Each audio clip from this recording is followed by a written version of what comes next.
नमस्कार। पटक पटक झुटो आश्वासन बाँड्ने पुरानो दल र संगठनको चुनाव चिन्हमा आफ्नो मत यत्रो वर्षसम्म दिने तपाईँ हाम्रो हातले केवल एक पटक राष्ट्रिय स्वतन्त्र पार्टीको चुनाव चिन्ह घन्टीमा मत दिनु किन र कसरी सक्दैनौँ?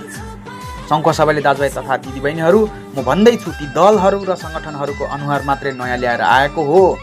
हिजोको जस्तो सत्तामा पुगेपछि भ्रष्टाचार गर्ने, अन्याय अत्याचार र शोषणको पक्षमा देशको हितमा काम नगर्नेहरू, त्यो दल र सङ्गठन उही पुरानै छ।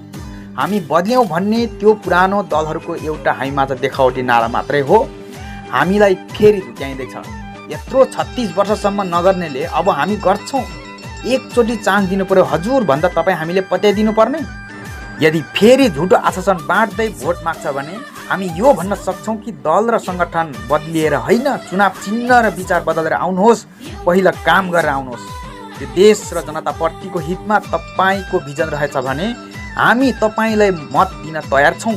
एउटै एजेन्डा र पुरानै दलको हात लिएर पटक पटक फेरि किन पुरा गर्न नसक्ने झुटो आश्वासन बाँड्नुहुन्छ हामीमाझ? हामी भन्न सक्छौँ कि सक्दैनौँ? आम सङ्घको सबैले दाजुभाइ तथा दिदीबहिनीहरू, कुरा बुझ्नु जरुरी छ। हामी कहाँ झुक्यौँ र के पाइरहेछौँ र के गुमाइरहेछौँ। रहेको कुरा अर्को, राष्ट्रिय स्वतन्त्र पार्टी ठगहरूको पार्टी हो भन्छन्। के 36-37 वर्षदेखि यो देशलाई कङ्गाल बनाउने, हिजो भ्रष्टाचार नगर भन्दा छातीमा ताकी बालबालिकामाथि गोली हान्ने, हिजो उदाएको यही देशमा केही गर्छु र गर्नुपर्छ भन्ने नयाँ सोच विचार भएका पढे लेखेका विज्ञ युवाहरूले ठगिएको हो, बालबालिकालाई गोली हानिएको हो। यसको रिजल्ट फागुन 21 गते जनताले, नेपालभरिकै जनताले देखाउनेछ। त्यसैले मेरो भन्नु केही छैन। तपाईँहरूले पार्टी परिवर्तन गर्नुपर्छ भन्ने होइन, मत परिवर्तन, सोच परिवर्तन, विचार परिवर्तन गर्नुहोस्। एकपटक राष्ट्रिय स्वतन्त्र पार्टीको उम्मेदवार सङ्खुवा सवालीको छोरो मिङमा शेर्पालाई मात्रै एकपटक अत्याधिक बहुमतले विजय गराउँ।